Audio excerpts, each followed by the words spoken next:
అట్లాగే మా మిత్రుడు మల్లన్న గారు మాట్లాడినట్టు వీళ్ళ మున్సిపల్ చట్టంలో ఏదైతుందో ఈ ఇద్దరు పిల్లలకు మించి కలిగిన కుటుంబము ఎన్నికల్లో పోటీ చేయకుండా ఆంక్ష తొలగించారు. There is no restriction. మరి గ్రామ పంచాయతీకి వచ్చేవరకు ఏదైతే ఉందని తొలగించలేకపోతున్నారు. ఈ వ్యత్యాసం ఎందుకు తెలుస్తలేదు సార్. వీళ్ళ పట్టణాలలో ఏదైతే ఉన్నదో మీరు ఆ ఆంక్ష లేకుండా ఆ ఇద్దరు పిల్లలకు మించి కలిగి ఉన్నా కానీ పోటీ చేసే అవకాశాన్ని కలిగిస్తుంది. నేను దయచేసి మీ ద్వారా గౌరవ మంత్రిని గారిని వీళ్ళ మున్సిపాలిటీలో ఏ విధమైనటువంటి ఒక వెసులుబాటు కల్పించిండ్రో గ్రామ పంచాయతీ రేపు ఎన్నికలు వస్తున్నాయి. No you can make it. ఇది పెద్ద సమస్య కాదు. ఇది చాలా రాష్ట్రాలు ఏదైతుందో వీళ్ళ పిల్లలపై ఉన్న ఆంక్ష తొలగించి మీరు పిల్లలు కానీ అని చెప్పుకునే పరిస్థితి ఏర్పడుతుంది ఇప్పుడు. కాబట్టి ఆంక్ష తొలగిస్తే బాగుంటుంది అనేటువంటి భావన కూడా నేను మీ ద్వారా వ్యక్తం చేస్తున్నాను అధ్యక్ష. ఆనరబుల్ మినిస్టర్ గారు. అధ్యక్ష, ఈ గ్రామ పంచాయతీలను మున్సిపాలిటీలోకి విలీనం చేయడం కానీ అదేవిధంగా ఒక గ్రామాన్ని ఒక మండలం నుంచి ఇంకొక మండలానికి మార్చుట కానీ వీటన్నిటి మీద మరి చాలామంది మెంబర్స్ ఇంటరాక్ట్ అవ్వడం జరిగింది సార్. నర్సిరెడ్డి గారు, తాతమ్మధు గారు, అదేవిధంగా మధుసూదనాచారి గారు, సత్యవతి రాథోడ్ గారు, నవీన్ గారు, వెంకట్రామరెడ్డి గారు, డాక్టర్ యాదవ్ రెడ్డి గారు, భానుప్రకాష్ గారు, తీన్మార్ మల్లన్న గారు, కవిత గారు, జీవన్ రెడ్డి గారు, అదేవిధంగా బండ ప్రకాష్ గారు కూడా అంతకుముందు కొన్ని విషయాలు మాట్లాడడం జరిగింది అధ్యక్ష. ఈరోజు మేము చెప్పేది ఈ బిల్లులో ఉన్నటువంటి అంశాలను తప్పకుండా మేము ప్రతిపాదించినాయి సార్. వాళ్ళు చాలామంది వేరే అంశాలను కూడా ఇందులోకి తీసుకురావడం జరిగింది.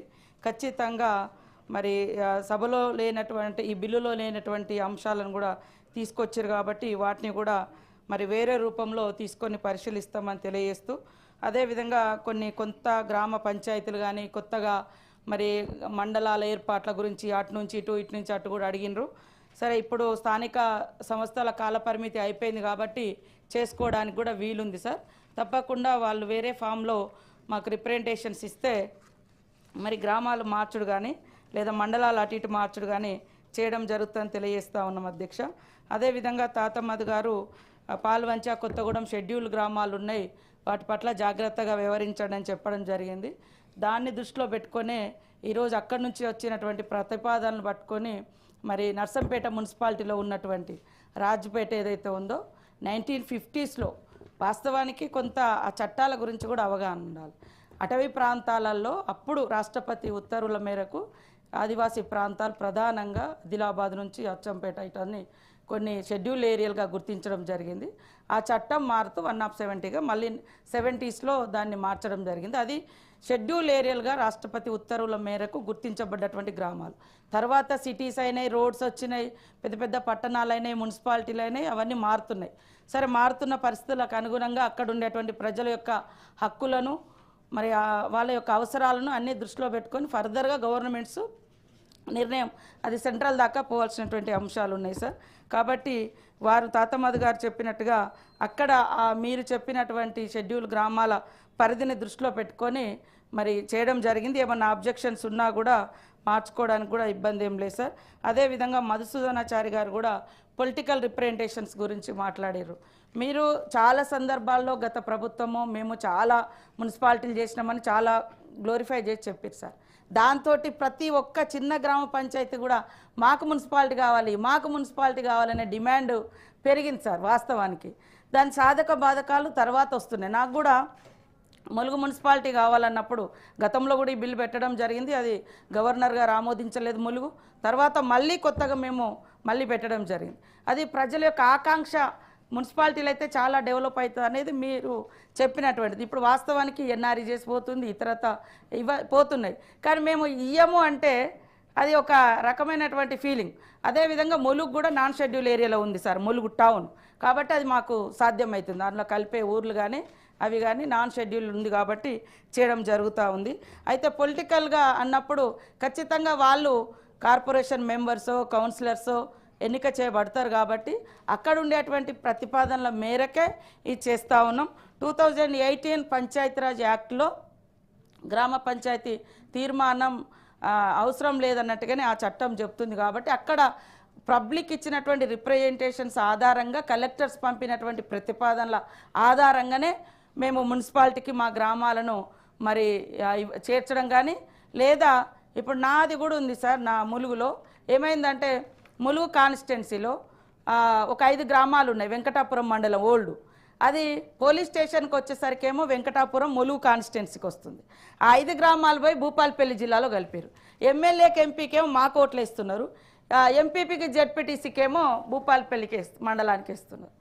సరే, ఇది కూడా నాది కూడా అట్లే పెండింగ్ ఉంది. అక్కడ ఉండే ప్రజల యొక్క ప్రతిపాదన బట్టి మాకు కూడా చాలా రిప్రజెంటేషన్స్ వస్తున్నాయి. గతంలో అట్లా జరిగినాయి కాబట్టి అవన్నీ సవరణ చేయాలని నేను ఇప్పుడు ప్రత్యక్షంగా చెప్తున్నా. ఒకటే నియోజకవర్గంలో పోలీస్ స్టేషన్కేమో ములుగుకు వస్తున్నారు, ఎంఆర్ఓ ఎంపీడీఓ ఆఫీస్కేమో భూపాలపల్లి పోతున్నారు. వాళ్ళు ఏదన్నా ఇల్లు కోసం కలెక్టర్ దగ్గర పోవాలన్నా, ఏదైనా అభివృద్ధి కోసం పోవాలన్నా ఏ కలెక్టర్ దగ్గర పోవాలి అనేది కూడా ఇట్లాంటి చాలా ఇష్యూస్ ఉన్నాయి. కాబట్టి అవన్నీ రాబోయే కాలంలో సరి చేసుకుంటాం. కొంతమంది పెద్దలు కూడా సభ్యులు కూడా మా మండలాలని కూడా చేర్చాలి, లేదా మా గ్రామాలను కూడా అటు ఇటు మార్చాలని చెప్పడం జరిగింది. ప్రాపర్ వేలో ఇస్తే తప్పకుండా పరిశీలించడం జరుగుతుందని తెలియజేస్తూ ఉన్నాం అధ్యక్ష. యాదవరెడ్డి గారు కూడా మరి కొన్ని విషయాలు చెప్పడం జరిగింది. తప్పకుండా ఈ బిల్లులో లేనటువంటి అంశాలు కొన్ని ఉన్నాయి కాబట్టి వాటిని మీరు ప్రాపర్ వేలో ఇవ్వండి. అదేవిధంగా దుండిగల్కి సంబంధించి అది మున్సిపాలిటీలో ఉంది. తప్పకుండా మరి మున్సిపాలిటీ శాఖ మంత్రి గారితో మాట్లాడి మీరు అనుకున్న పద్ధతిలో మరి చేయడం జరుగుతుందని తెలియజేస్తూ ఉన్నాం అధ్యక్ష. అదేవిధంగా ఎన్ఆర్జీఎస్ చట్టం అనేది చాలా రోజుల నుంచి కోల్పోవడం జరిగింది. దాన్ని వాస్తవానికి వేరే ఫామ్లో తీసుకురావాలి.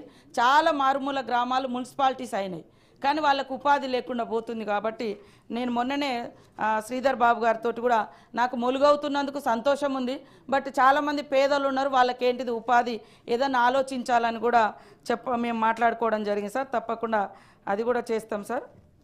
అదేవిధంగా మన తీర్మాన్ మల్లన్న కూడా ఎస్సీ ఎస్టీల రిజర్వేషన్లు, 3 పిల్లల నిబంధన కూడా కొంతమంది సభ్యులు మాట్లాడినరు. తప్పకుండా ఇది మున్సిపాలిటీలో ఉంది కానీ గ్రామ పంచాయతీలో లేదు. అది ఒక మన ప్రాంతాలకే ఒక ఆత్మగౌరవానికి హక్కులకు సంబంధించినటువంటి ఇష్యూగా ఇన్ని రోజుల తర్వాత మనకు అది అర్థమవుతుంది. ఇప్పుడు డిలిమిటేషన్లో మన రాజకీయ ప్రాతినిధ్యం కూడా దేశంలో తగ్గిపోతుందని. కాబట్టి తప్పకుండా మా సీఎం గారితో సంబంధిత క్యాబినెట్ మినిస్టర్స్ తోటి డిస్కస్ చేస్తాం. పబ్లిక్ యొక్క రిప్రజెంటేషన్స్ కూడా తీసుకొని చేయడం జరుగుతుంది అధ్యక్ష. అదేవిధంగా మరి కొత్తగా గ్రామ పంచాయతీలు తండాలు కానీ గూడాలైన కాడ రెవెన్యూ విలేజెస్ లేక బాధపడుతున్నటువంటి విషయం నా దృష్టిలో కూడా ఉంది సార్. తప్పకుండా రెవెన్యూ శాఖ మంత్రి గారితో మాట్లాడి అది కూడా తొందరలోనే ఈ యొక్క అంటే డిమార్కేషన్ కూడా అయ్యేటట్టుగా చేయడం జరుగుతుంది సార్. అదేవిధంగా చాలా గ్రామ పంచాయతీలు ఏర్పడ్డప్పటికీ చాలా తండాలలో గూడాలలో లేదా ఇంకా పల్లెలలో కూడా 5-6 కిలోమీటర్లు పోయి రేషన్ తెచ్చుకుంటా ఉన్నారు. అది కూడా మ్యాక్సిమం తగ్గించేసి గ్రామ పంచాయతీలలో పెట్టిస్తాం. లేదా చిన్న చిన్న ఊర్లలో అయితే మేము గతంలో కూడా కొన్ని పెట్టినాం సార్. ములుగు లాంటి ఏరియాలలో గుట్టల మీద ఉంటే అక్కడనే ఒక షాప్ అంటే ఒక